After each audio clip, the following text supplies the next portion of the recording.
Hubble space telescope நம்மளுடைய பூமியிலிருந்து கிட்டத்தட்ட 881 ஒளியாண்டுகள் தொலைவில் இருக்கக்கூடிய ஒரு கேஸ் பிளானட். அதாவது இதை நம்ம வாஸ்ப் 121b அப்படின்ட்டுவோம். இந்த வாயு கிரகத்தோட இருண்ட பகுதியை புகைப்படம் எடுத்திருக்கு. அது மட்டும் இல்லாமல் இது அந்த நட்சத்திரத்தோட டைட்லி லாக்காக இருக்குது. அதாவது இந்த பிளானட்டோட ஒரு பக்கம் எப்பயுமே இருட்டாகவும் மறுபக்கம் எப்பயுமே வெளிச்சமாகவும் இருக்கும். இந்த இருட்டான பகுதியை இந்த ஹபிள் ஸ்பேஸ் டெலஸ்கோப் புகைப்படம் எடுத்திருக்கு. அதை பற்றி நம்ம டீட்டெயில்டாக பார்க்கலாம். தென் இந்த வாஸ்ப் 121b அப்படின்ற இந்த ஒரு ஹாட் ஜூபிட்டருக்கு ஒரு சின்ன ட்ரிப் போயிட்டு வந்துடலாம். ஸோ நீங்கள் கூட சேர்ந்து ட்ராவல் பண்ணுங்கள். கண்டிப்பாக இந்த பயணம் ரொம்ப இன்ட்ரெஸ்டிங்காக இருக்கும். உங்களுக்கு இந்த மாதிரியான விண்வெளி சார்ந்த பதிவுகளுக்கும் நம்மளுடைய பூமி பற்றின பல அறியப்படாத தகவல் தொடர்ந்து வரதுக்கும் மறக்காம சப்ஸ்கிரைப் பண்ணுற பில்லைக்கான கிளிக் பண்ணுங்கள். I am logabalakarthikeyan. You are watching Zenith of Science.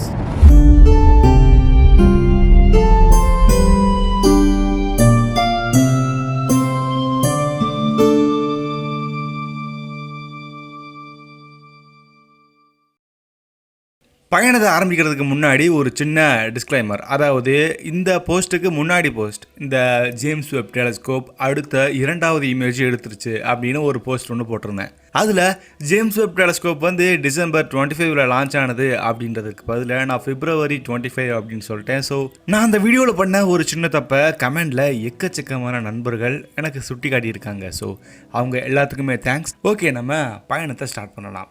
Wasp south அப்படின்ற ஒரு ஆய்வு மூலமாக வானியலாளர்கள் 2016 இந்த ஒரு பிளானட்டை கண்டுபிடிச்சிருக்காங்க. இதை வாஸ்ப் 121b அப்படின்னு சொல்லலாம். இது நம்ம வியாழனோட கிட்டத்தட்ட 1.87 மடங்கு பெருசு. இந்த பிளானட் வாஸ்ப் 121 அப்படின்ற ஒரு நட்சத்திரத்தை சுற்றி வருது.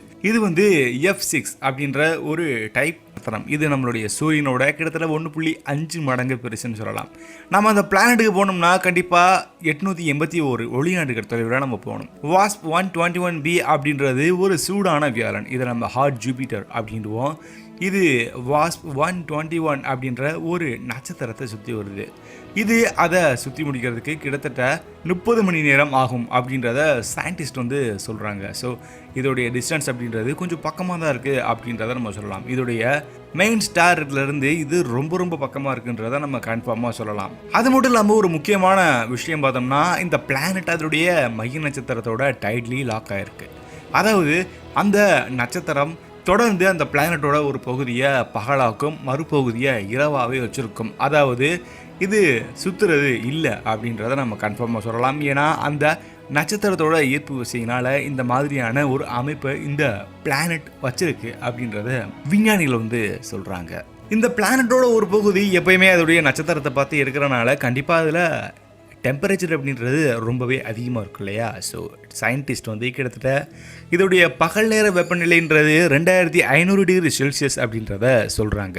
நம்ம இதை ஃபேரன்ஹீட்டில் சொல்லணும்னா கிட்டத்தட்ட 4600 டிகிரி ஃபேரன்ஹீட் அப்படின்றத நம்ம கால்குலேட் பண்ணி வச்சுருக்கோம்.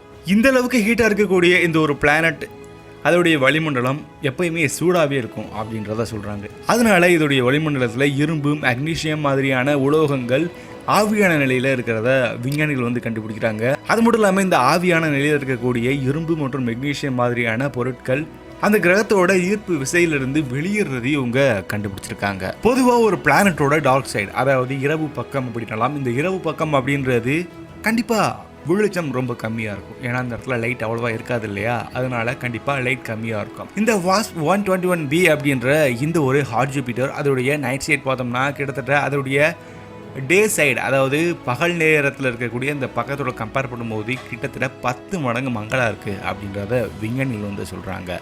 ஹபிள் ஸ்பேஸ் டெலஸ்கோப்பில் இருக்கக்கூடிய ஒயிட் ஃபீல்ட் கேமரா 3 அப்படின்ற உபகரணம் மூலியமாகவும், அதாவது ஸ்பெக்ட்ரோஸ்கோபிக் கேமராவை பயன்படுத்தி வாஸ்ப் 121bயை டாக்டர் டோலன் அப்புறம் அவங்களுடைய கொலீஜஸ் எல்லாமே ரொம்ப டீட்டெயில்டாக அனலைஸ் பண்ணாங்க.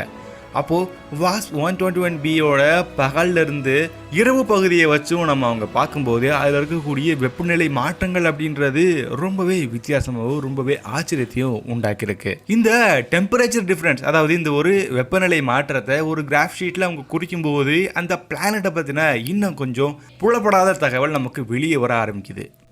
இந்த கிரகத்தோட வளிமண்டலத்தில் மெக்னீஷியமும் இரும்பு மாதிரியான உலோகங்கள் இருக்குது அப்படின்றத நம்ம ஆல்ரெடி பார்த்தோம். ஆனால் இந்த பிளானட்டோட அட்மாஸ்பியரில் கொஞ்சம் தண்ணீர் இருக்குது அப்படின்றத சயின்டிஸ்ட் வந்து கண்டுபிடிச்சிருக்காங்க. அதாவது H2O கண்டென்ட் இதில் இருக்கலாம் அப்படின்றத இவங்க கன்ஃபார்ம் பண்ணுறாங்க. இந்த இரவு நேரத்துக்கும் பகல் நேரத்துக்கும் நடுவில் இருக்கக்கூடிய டெம்பரேச்சர் டிஃப்ரெண்ட்டை இவங்க ரொம்ப அனலைஸ் பண்ணும்போது அந்த இடத்துல இந்த நீர் மூலக்கூறு அதோடைய வளிமண்டலத்தில் இருக்கிறதையும் சயின்டிஸ்ட் வந்து ரொம்ப ஆச்சரியமாகவே பார்த்தாங்க. அங்கே நடந்த அந்த ஒரு வித்தியாசமான நிகழ்வை நம்ம நீர் சுழற்சி அப்படின்னலாம். அதாவது இப்போ நம்ம பூமியில் மழை பெய்யுதுன்னா அதுக்கு ஒரு முதன்மையான காரணம் நம்ம பூமியோட தரையில் இருக்கக்கூடிய கடலோ குட்டையோ ஏதோ ஒரு தண்ணீர் இருக்கக்கூடிய ஏரியாவில் அதிகமாக வெயில் படும்போது அங்கே இருக்கக்கூடிய நீர் மூலக்கூறு எல்லாமே ஆவியாகி வானத்தில் ஒரு மேகமாக இருக்கும். அங்கே குளிர்காற்று வீசினதுக்கப்புறம் அது மழையாக மறுபடியும் கீழே வரும். இது நம்ம நீர் சுழற்சி அப்படின்றோம். இதே மாதிரியான சைக்கிளிக் ப்ராசஸ் அப்படின்றது அந்த பிளானெட்டில் இருக்குது அப்படின்றத இவங்க கண்டுபிடிச்சிருக்காங்க. ஆனால் அந்த பிளானெட்டில் நடக்கக்கூடிய இந்த ஒரு சுழற்சி அப்படின்றது கொஞ்சம் வித்தியாசமாக இருக்குது. நம்மளுடைய பூமியில் வந்து தண்ணி அப்படின்றது கண்டிப்பாக தரையை நோக்கி விடும். ஏன்னா நம்மளுடைய பூமி வந்து கல்லாலான ஒரு பிளானட். ஆனால் அது ஒரு கேஸ் ஜெயின் அப்படின்றனால அதில் இப்போ வரைக்கும் நமக்கு தெரிஞ்ச அளவுக்கு தரைகள் அப்படின்றது இல்லை. அப்போது அந்த தண்ணி எப்படி கீழே விழுகும் அப்படின்ற ஒரு கேள்வி எழுப்பும் இல்லையா? ஸோ சயின்டிஸ்ட் வந்து இதை வேறு மாதிரி அணுகுறாங்க. அந்த பிளானெட்டில் பார்த்தோம்னா தண்ணியை உருவாக்கக்கூடிய அணுக்கள் அப்படின்றது கிட்டத்தட்ட 2727 டிகிரி செல்சியஸில் பிரிக்கப்படுது. அதுக்கப்புறம் இந்த அணுக்கள் அப்படியே இரவு பக்கமாக அதாவது நைட் சைடை நோக்கி போகுது அப்படின்றத கண்டுபிடிச்சிருக்காங்க. அங்கே அந்த டெம்பரேச்சர் அப்படின்றது ரொம்ப குறைஞ்சு அங்கே குளிர்ந்த வெப்பநிலை அப்படின்றது ஹைட்ரஜனாகவும் ஆக்சிஜன் அணுக்களாகவும் ரெண்டும் ஒன்று சேர்த்து நீர் மூலக்கூறை மறுபடியும் உருவாக்குறதுக்கான வாய்ப்புகளை அந்த இடத்துல கொடுக்குது அப்படின்றத விஞ்ஞானிகள் வந்து கண்டுபிடிச்சிருக்காங்க. இதே மாதிரியான சைக்கிளிக் ப்ராசஸ் அப்படின்றது தொடர்ந்து நடந்துகிட்டே இருக்கிறத அவங்க ரொம்ப ஆச்சரியமாகவே பார்த்தாங்க. இந்த சைக்கிளிக் ப்ராசஸ் இந்த ஒரு இரவுல இருந்து பகல் நோக்கியும் பகல்ல இருந்து இரவு நோக்கியும் நகரக்கூடிய இந்த நிகழ்வோட வேகம் பார்த்தோம்னா கிட்டத்தட்ட வினாடிக்கு 5 கிலோமீட்டர் அப்படின்றத கண்டுபிடிச்சிருக்காங்க. இதோட நீர் மூலக்கூறு இருக்கக்கூடிய மேகங்கள் அப்படின்றது கிட்டத்தட்ட 20 மணி நேரத்தில் அந்த முழு கிரகத்தையுமே சுற்றி வந்துடுது அப்படின்றத சொல்றாரு. அதாவது இது மேகமா நகர்றதா அவர் சொல்றாரு.